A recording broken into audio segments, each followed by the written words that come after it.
កម្មពីអប្រិយចំរៀងខ្ញុំច្រៀងរឿងខ្ញុំពិតរឿងស្នេហ៍ស្រីប្រែប្រួលចិត្តហ៊ានលួចផាត់ពីកវីអូនធ្លាប់អោបងធ្លាប់ថាស្នំបំបីឥឡូវអូនអោបមកប្រុសថ្មីតើស្រីអូនឆ្ងាញ់យ៉ាងណាត្រូវសើចឬយំខ្ញុំជាកវីខំខ្លួនចាញ់ស្ត្រីស្រីបោកហើយខ្វត់ចិនតាសូមញាតិជួយស្ដាប់ជួយចាំជួយពិចារណានៅចុងខែសីហាសង្សារផ្ដន់ទាប្រឡ័យត្រនំទួលគោកខ្ញុំចាញ់បោកគេចាញ់ចិត្ត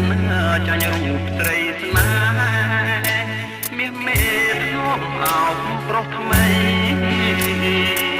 បងឃើញនឹងភ្នែកមិនបាច់មកប្រកែកអីនេះមាយាស្ត្រីចិត្តស្រី1001ក្បត់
ផងខ្លួនចាញ់បនស្ត្រីស្រីបោកហើយបត់ចិនតាបានដូចកងរៃបានជាបំណងស្នេហាមិនដឹងចិត្តស្រីតបា